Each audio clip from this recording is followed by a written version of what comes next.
जय हिंद दोस्तों। यहाँ पर आईटीबीपी की बात करो या फिर सीआरपीएफ की बात करो, ट्रेड्समैन की काफ़ी ज़्यादा वैकेंसी निकल रही हैं। अलग अलग पदों पर यहाँ पर वैकेंसी देखने को मिल रही हैं। लेकिन इन डिपार्टमेंट के अंदर, इन फोर्सेस के अंदर, चाहे तो एसएसबी की बात कर लो, आईटीबीपी की बात कर लो, सीआरपीएफ की बात कर लो, एक स्पेशल यहाँ पर डिपार्टमेंट बना दिया गया है जिसको बोला गया है, देखिए अलग अलग नाम से, सीआरपीएफ कांस्टेबल किचन सर्विस या फिर आईटीबीपी कांस्टेबल किचन सर्विस, या इसी तरीके से एसएसबी कांस्टेबल किचन सर्विस के नाम से डिपार्टमेंट बना दिए गए हैं। यहाँ पर अलग अलग पदों पर वैकेंसी देखने को मिल रही हैं। यहाँ पर मैं कांस्टेबल कुक की बात करूँगा, वाटर कैरियर की बात करूँगा और वेटर की बात करूँगा। ये जो है एक स्पेशल तरीके से अब वैकेंसी निकाल रहे हैं अलग अलग फोर्सेस के अंदर, चाहे तो आईटीबीपी की बात करो, चाहे सीआरपीएफ की बात करो, चाहे एसएसबी की बात करो। तो ए टू जेड हम यहाँ पर समझेंगे। देखिए 2 सितंबर को आईटीबीपी ने किचन सर्विस मतलब कांस्टेबल किचन सर्विस की वैकेंसी निकाली थी 819। जैसा कि आपको पता होगा, बाकी फॉर्म वॉर्म सब कुछ भर दिया गया है, अब क्लोज हो चुका है। अब यहाँ पर बात करेंगे सीआरपीएफ कांस्टेबल किचन सर्विस की वैकेंसी कब तक निकलेंगी और कितनी वैकेंसी निकलने वाली हैं। अगर मैं ट्रेड्समैन की बात करूँ तो यहाँ पर सीआरपीएफ ट्रेड्समैन की करीब करीब 7000 से 8000 वैकेंसी निकलेंगी। लेकिन अब जो है सीआरपीएफ के अंदर एक स्पेशल डिपार्टमेंट बना दिया गया सीआरपीएफ कांस्टेबल किचन सर्विस का। इसकी कितनी वैकेंसी निकलेंगी 7-8 हज़ार में से? देखिए बहुत जल्दी आने वाली हैं, करीब करीब मानकर चल सकते हो 800 से लेकर आपकी 900 वैकेंसी निकल सकती है इसके बीच की।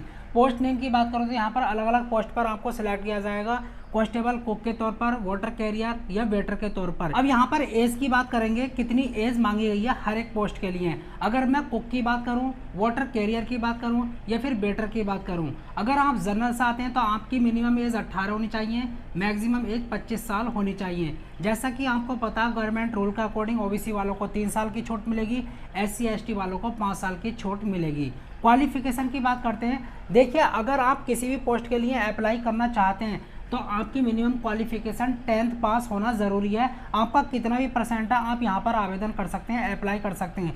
लेकिन इसके साथ साथ आपके पास एक सर्टिफिकेट होना चाहिए NSQF लेवल 1 कोर्स का इन फूड प्रोडक्शन और किचन, और ये जो अफिलेटेड होनी चाहिए इंस्टीट्यूट NSDC से अफिलेटेड होनी चाहिए, तभी ये आपका जो सर्टिफिकेट है मान्य होगा, अदरवाइज ये मान्य नहीं होगा। देखिए मैं आपको यहाँ पर यही बतलाना चाहूँगा, बहुत सारे आजकल मार्केट में NSQF के फेक सर्टिफिकेट बन रहे हैं। बच्चे क्या करते हैं, उनको खरीद लेते हैं और यहाँ पर लगा देते हैं। जैसे ही डॉक्यूमेंट वेरिफिकेशन होगा आपको बाहर कर दिया जाएगा। मैं आपको यहाँ पर बतला देता हूँ, जो ऐसे इंस्टीट्यूट हैं जो NSDC से अफिलेटेड है, उनसे जाकर आप इस कोर्स को कर लें। 6-7 महीने तक इसका कोर्स हो जाता है और आपको सर्टिफिकेट भी मिल जाएगा। आपको सॉफ्ट कॉपी तो बहुत पहले मिल जाएगी इसकी, जिससे कि आप यहाँ पर अप्लाई कर देंगे। 1-2 महीने बाद आपको सॉफ्ट कॉपी मिल जाएगी, बाकी हार्ड कॉपी आपको बाद में मिल जाएगी, मतलब ओरिजिनल सर्टिफिकेट। अब यहाँ पर सैलरी की बात करेंगे। यहाँ पर आपको लेवल 3 की सैलरी मिलेगी। ग्रुप C की ये पोस्ट रहने वाली हैं। 21,700 से लेकर 1,100 तक आपकी सैलरी जाएगी। काफ़ी अच्छी सैलरी देखने को मिलती है यहाँ पर। फीस की बात करेंगे, अगर आप जनरल से आते हैं, OBC से आते हैं या फिर EWS से आते हैं तो आपके यहाँ पर 100 रुपये लगने वाले हैं फॉर्म भरने के लिए। बाकी SC ST या किसी भी कैटेगरी की फीमेल है, आपका कोई भी रुपया नहीं लगेगा। जॉब लोकेशन की बात करेंगे, ऑल ओवर इंडिया आपकी जॉब लोकेशन रह सकती है। ऑल इंडिया के मेल और फीमेल अप्लाई कर सकते हैं, किसी को भी मना नहीं है। सिलेक्शन प्रोसेस की बात करते हैं। सबसे पहले आपका फिजिकल होगा, PET PST, उसके बाद में रिटर्न होगा, डॉक्यूमेंट वेरिफिकेशन, मेडिकल टेस्ट होगा जिसको मेडिकल एग्जामिनेशन कहते हैं, मेरिट लग जाएगी आपकी फाइनल। ओके, अप्लाई डेट की बात अभी थोड़ी देर में करेंगे। फिजिकल की बात कर लेते हैं, फिजिकल में क्या क्या रहने वाला और बाकी रिटर्न की भी बात करेंगे। यहाँ पर मेल की बात करूँगा, यहाँ पर फीमेल की बात करूँगा। अगर मैं हाइट की बात करूँ, मेल की 165 सेंटीमीटर मांगी गई है, जबकि फीमेल की 155 सेंटीमीटर मांगी गई है। बाकी जो हिली एरिया से आते हैं या ST कैटेगरी से आते हैं मेल, उनकी 160 सेंटीमीटर, बाकी फीमेल की 148 सेंटीमीटर मांगी गई है, जो हिली एरिया या ST कैटेगरी से आती हैं। बाकी चेस्ट की बात करेंगे, मेल की 75 से 80 सेंटीमीटर होना चाहिए। एक्सपेंशन के बाद यहाँ पर फीमेल का मेज़र नहीं किया जाएगा। रेस की बात करते हैं, यहाँ पर आपको रनिंग करनी होगी 1600 मीटर की 7.5 मिनट में, जबकि फीमेल को 800 मीटर की 4 मिनट 45 सेकंड में। लॉन्ग जंप की बात करते हैं, लंबी कूद की, मेल को 11 फीट कूदना होगा, जबकि फीमेल को 9 फीट कूदना होगा, 3 चांस मिलेंगे। हाई जंप की बात करते हैं, ऊंची कूद की, मेल को 3.5 फीट ऊंचा कूदना होगा, जबकि फीमेल को 3 फीट कूदना होगा। बाकी 3 चांस आपको यहाँ पर भी मिलेंगे। अब रिटर्न में आपसे क्या पूछा जाएगा, इसको ध्यान से सुन लेना।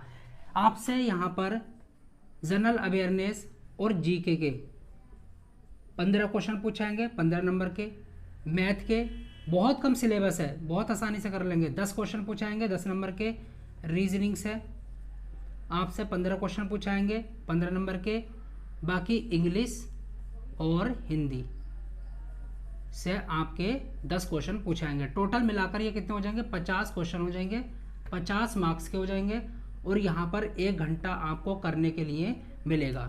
और निगेटिव मार्किंग यहाँ पर नहीं रहने वाली, निगेटिव मार्किंग नहीं है यहाँ पर, यह फ़ायदा होने वाला है। तो मैंने A to Z आपको बता दिया, अच्छे तरीके से तैयारी करिएगा, बहुत जल्द इसके फॉर्म निकलने वाले हैं। अब देखिए अप्लाई डेट की बात कर लेते हैं, कब तक आप इसका आवेदन करेंगे, कब तक इसकी वैकेंसी निकलने वाली है। बहुत जल्द इसकी वैकेंसी निकलने वाली है। जैसा कि आपको मैंने पहले बता दिया, IITBP की तो निकल चुकी हैं 2 सितंबर को, इसकी भी बहुत जल्द निकलने वाली है, क्योंकि 7,000 से 8,000 ट्रेड्समैन की आपकी वैकेंसी निकलेंगी। तो उसी के बीच में आपकी ये वैकेंसी भी निकलेंगी, उससे पहले ही निकलेंगी ये किसकी, CRPF कांस्टेबल किचन सर्विस की आपकी वैकेंसी निकलने वाली है। इन 3 पोस्ट के लिए, कुक, वाटर कैरियर और वेटर के लिए आपकी वैकेंसी निकलेंगी। मैं ये कह सकता हूँ कि 15 नवंबर से पहले पहले आपकी ये वैकेंसी निकलने वाली है। तो बहुत जल्द आप आवेदन कर सकेंगे। अच्छे से मेहनत करिएगा, ज़्यादा सिलेबस नहीं है, फिजिकल पर ध्यान दीजिएगा। आई होप आपको समझ